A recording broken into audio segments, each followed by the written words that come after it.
Olá, o Senado agora está começando. Dentro dos milhares de vazamentos no episódio conhecido como Swiss Leaks, surgiram informações sobre bilhões de dólares de brasileiros, dinheiro de origem suspeita. O escândalo repercutiu no Congresso e aqui no Senado deu origem à CPI do HSBC. Em setembro de 2014, dois repórteres do UOL e do Globo tiveram acesso a uma relação com nomes de brasileiros com depósitos numa agência do HSBC em Genebra, Suíça. A lista, produto de um vazamento de um ex-funcionário do banco, envolveria 8.867 pessoas, num total estimado de 7 bilhões de dólares. Há uma suspeita, há um indício que o HSBC opera deliberadamente a favor de evasão de divisas e sem fazer a pesquisa prévia se existem outros crimes por trás daqueles que abrem contas. Há uma ação deliberada do HSBC. Este, no meu entender, é o principal questionamento a ele. Na busca de possíveis irregularidades, os jornalistas enviaram um questionário com 342 nomes à Receita Federal. Em fevereiro, a lista vazou para a imprensa. Em março, o Senado instalou a CPI do HSBC. Nós vamos continuar a investigação relacionada aos correntistas, mas vamos também focar, evidentemente, para saber se o HSBC, Private Bank da Suíça, criou algum tipo de estratégia para facilitar a evasão de recursos que lesa o Estado brasileiro. Os senadores ouviram o atual e ex-secretários da Receita Federal, membros do COAF, Conselho de Controle de Atividades Financeiras e autoridades do Banco Central. Em busca dos dados considerados oficiais, os senadores foram à Procuradoria-Geral da República e ao Ministério da Justiça. Isso porque, sendo fruto de um crime, a lista vazada por Hervé Falciani somente foi oficializada pelo inquérito do Judiciário francês.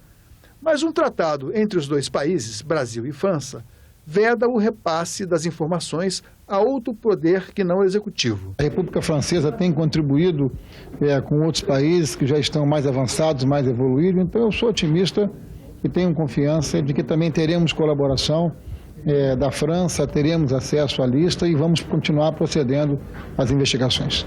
A comissão enviou questionários para os supostos correntistas. Quebras de sigilos bancários e fiscais foram propostas.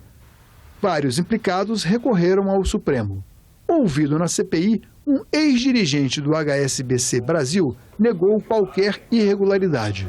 Se não é Vossa Senhoria, quem é a pessoa que poderá trazer maiores informações sobre esses fatos? Nem eu, nem quem me antecedeu teve informações com relação a essas contas. André Guilherme Brandão admitiu que entre 2002 e 2007 havia uma representação no Brasil específica para a captação de dinheiro a ser depositado fora do país. Os senadores querem saber o nome do responsável na época, mas esse é apenas mais um capítulo na investigação. Senador, o senhor ficou satisfeito com as respostas do presidente do HSBC Brasil? Não.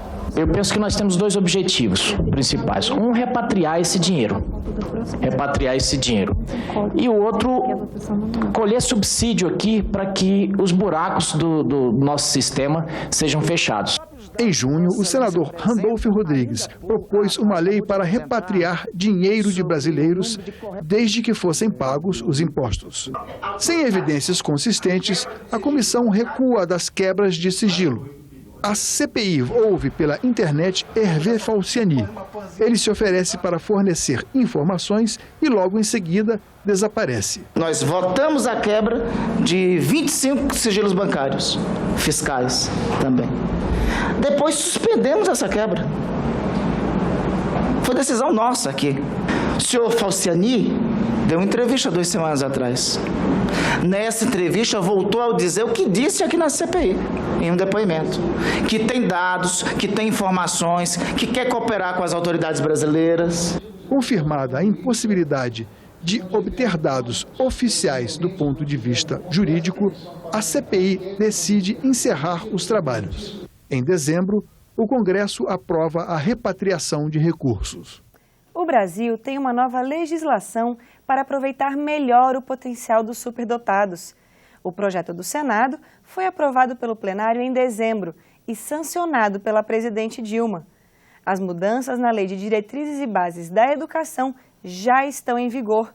O poder público deverá criar um cadastro nacional de alunos com altas habilidades ou superdotação, para promover políticas públicas que desenvolvam a capacidade desses estudantes.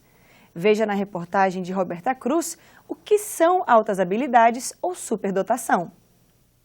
Quando ouvimos a palavra superdotado, a maioria das pessoas pensa em um gênio, como Albert Einstein, Mozart ou Leonardo da Vinci.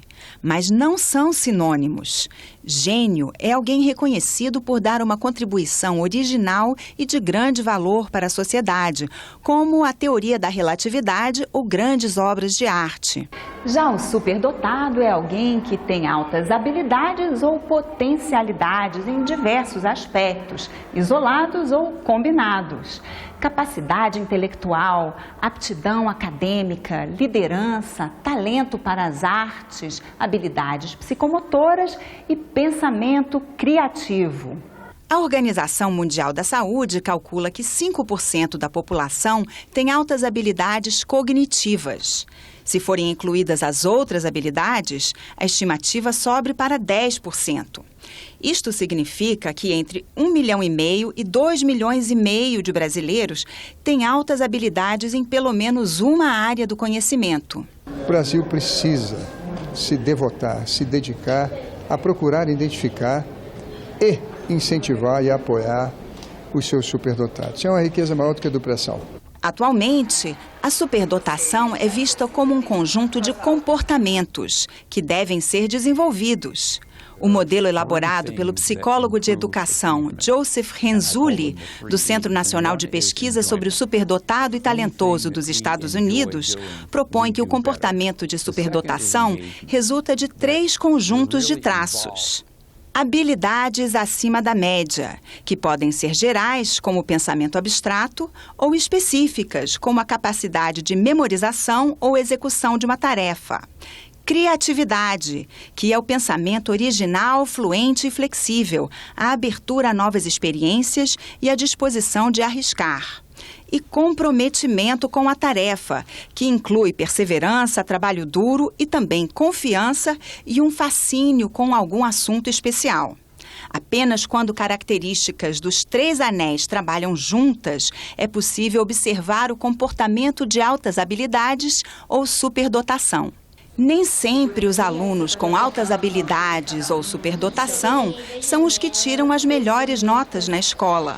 Seja por causa do currículo, do método de ensino ou de outros fatores, eles podem ficar desmotivados e apresentar um rendimento muito aquém do potencial. O menino tem uma inteligência acima da média, então a área de ciências, a área de matemática, a área de produção de texto, então assim, eles já se enquadram melhor nessa área. E já na arte nem tanto, entendeu? Já na área tem alunos que, vamos dizer, tem uma deficiência acadêmica, mas assim, vamos dizer, são profissionais nas áreas que trabalham aqui. No Brasil, o superdotado é incluído entre os alunos com necessidades especiais. Uma vez identificado, ele deve receber atendimento suplementar, com estímulos adaptados aos diferentes estilos de aprendizado, no horário contrário ao das aulas regulares. Em geral, os alunos com aptidão acadêmica são reconhecidos pela inteligência e mais facilmente identificados, mas muitas vezes não antes de passar por dificuldades. A criança de altas habilidades é uma criança que apresenta algumas características ligadas à ansiedade, a uma cobrança muito alta de si mesmo. O atendimento reflete bastante nisso, porque acaba amenizando toda essa questão. Eu tinha um problema de que eu acabava adoecendo, só que sem ter nada, entendeu? Mais do psicológico mesmo. Esse problema acabou, eu era muito tímida também, eu meio que superei a minha timidez, comecei a me socializar melhor. Antes eu ficava meio recluso, quando eu tinha uma ideia, mas aí tinha, vamos dizer assim, tinha receio de expô-la, e eu ia acumulando, até que chega um momento que você tem tudo acumulado, mas você não pode fazer nada. E aqui serve para você liberar essas ideias, deixá-las fluírem, executar o procedimento, vamos supor assim, que você imaginou, você pode executá-lo aqui, pode dar vida às ideias. Eu quero pesquisar sobre o fim do mundo, Big Bang e os multiversos. Teve uma vez que eu vi uma estrela gigante, que aí eu fiquei louca por astronomia. Aí eu pegava o tablet, ficava o dia inteiro só vendo vídeo de astronomia. A alteração na lei que estabelece as diretrizes e bases na educação prevê a criação de um cadastro dos alunos com altas habilidades ou superdotação. A intenção é que isso fomente a execução de políticas públicas para o desenvolvimento pleno do potencial desses alunos. Eles têm altas habilidades, mas eles não têm o caminho. A gente atua, inclusive, como um professor tutor, orientando, trabalhando a questão do conhecimento como uma coisa essencial à vida e como uma coisa a transformar o mundo. Então, as crianças com altas habilidades, elas não nascem sabendo, elas nascem com uma criatividade, uma inteligência acima da média, mas elas não nascem com o poder de saber o que fazer com esse conhecimento. Ficamos por aqui. Você terá outras notícias a qualquer momento na nossa programação. Obrigada pela companhia e até a próxima!